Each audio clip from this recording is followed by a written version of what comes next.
and welcome, and this is a quick dungeon guide for Sastasha Normal. This is the first dungeon you unlock in the MSQ. Please like, share, and subscribe, and follow me over at twitch.tv/gizmomogwai1027. Now this is all from a tank perspective, and this is a little bit of a extreme pull. If you have a good healer, go ahead and try to do it. If not, just take it at your own pace. So right from the get-go, you're going to have two black bats to start off as the enemies here. Go ahead and range attack them and run. Pop your sprint beforehand and you get full 20 seconds. If you're in combat, it's only 10. You're going to get two more enemies right here. Go ahead and range attack them. And if you want to find out without having to do anything, check that bloody memo. That's going to give you a clue as to what color you need to hit as far as the coral before the first boss so that you don't have to hit anything else. As a tank, you're going to have an AoE skill. Not all DPS and no healers are going to have an AoE skill, but you can hit all these enemies with an AoE skill. So go ahead and use your AoE when you have two or more enemies. So this is cabbage green. That means that the green coral is going to be the one that actually stops the trap from that opens the trap up so you don't trigger it. Next, you're going to have three enemies right here. Go ahead and try to tomahawk them or AoE them, however you need to, so that you get aggro on all of them.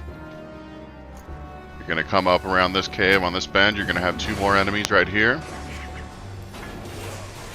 Go ahead and just kind of range attack enemies as you can while you're going through.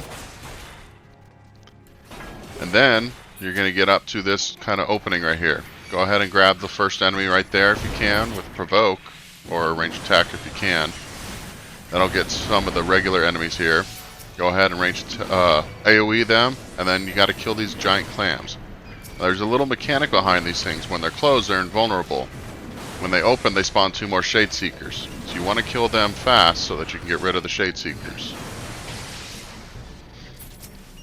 So once you get all these done, you're just going to kind of follow the path along, and you kill all the rest of the enemies that are coming up.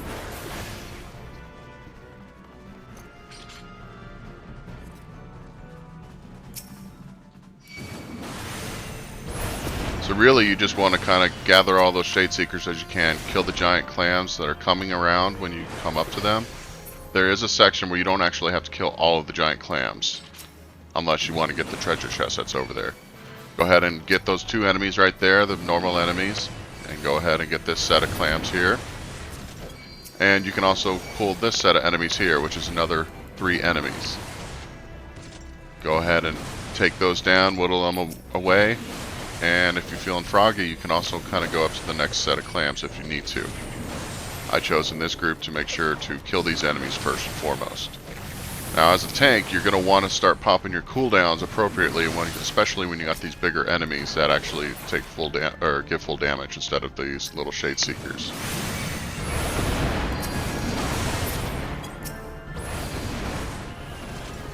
Now, as you can see, we actually left this giant clam alive by accident. He hit another invuln, so I went to the next one here, get rid of this. And once I turned my camera around all the way, I saw that it was still alive. It had spawned some more Shade Seekers, so we went over and made sure to get rid of them. And by we, I mean me.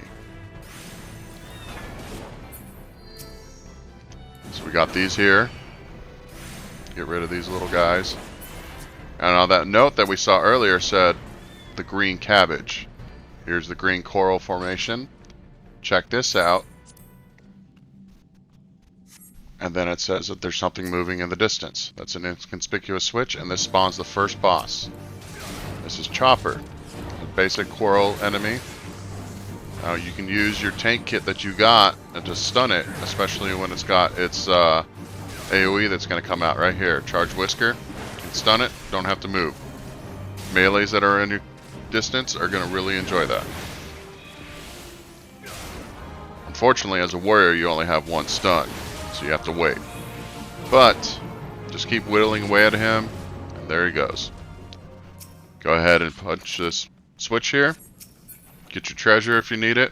I passed on all this loot for all these new people here. And go ahead and pop your sprint. And grab these 3 enemies right here.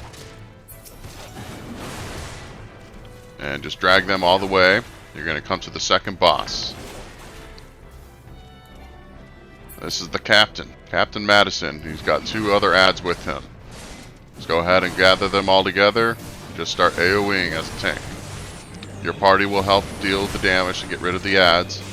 And Captain Madison here only takes about... well, he doesn't let himself get killed, more or less. Gets to a certain point and he goes invuln and he runs away, and then you've cleared that second area of the map here.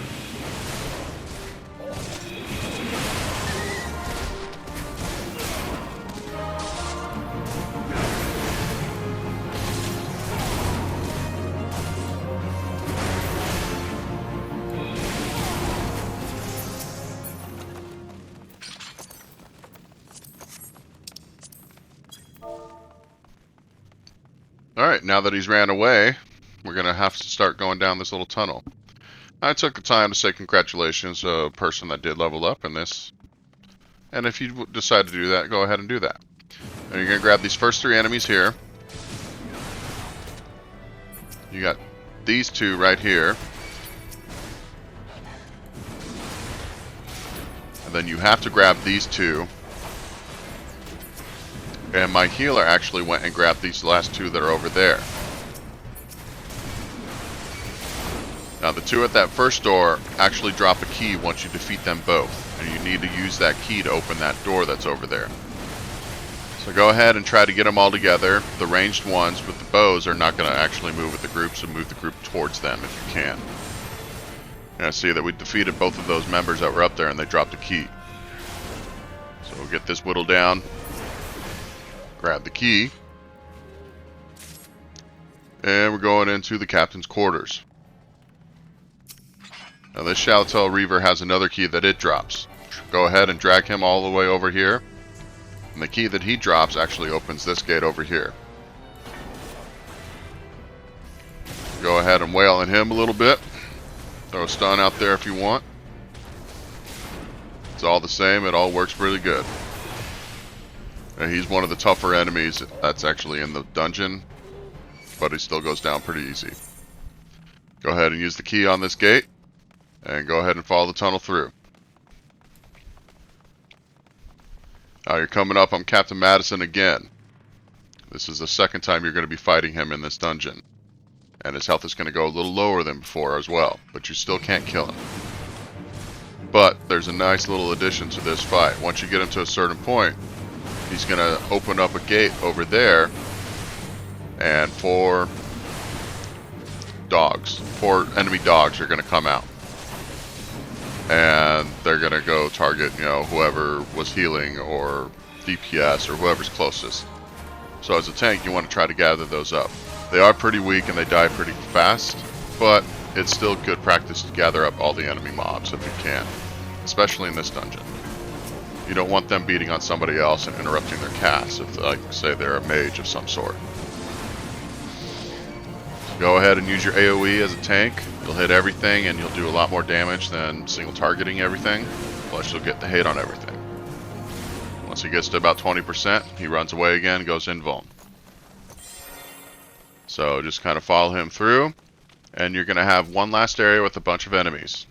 You don't have to gather everything, but there are certain groups that you do have to get. This first 3, this next 3, and that last 3 that's over there by the boss entrance right there. The other enemies you do not have to get. So just try to gather them all up, use your defensive cooldowns as when you can, bring all the pack over to the archers, and just start wailing away on them.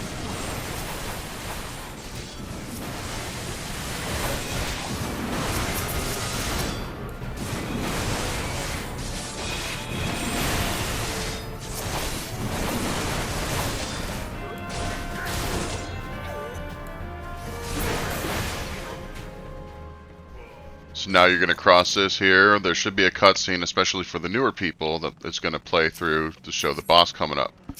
The Unnatural Ripples is a mechanic that stops ads from spawning, but because this dungeon is so low and most people usually have gear that kind of outranks this dungeon, you're going to be able to just focus on the boss here and just kill him before an ad really goes out and attacks the party. However, if you want to do that mechanic, you'll see that bubbles will start bubbling up from the unnatural ripples. You see that on the left there, and the right. You go interact with that if you're not, getting hit by the boss, like the mage is over there, and it'll stop an ad from coming up from there. That is something you can do if you want to do the mechanic. Most groups nowadays, though, can just focus on the boss and will kill him before an ad pops or before the ad actually comes and gets anybody. Anyways, congratulations, and you have beaten Sastasha. The next dungeon is just as easy, just takes a little work.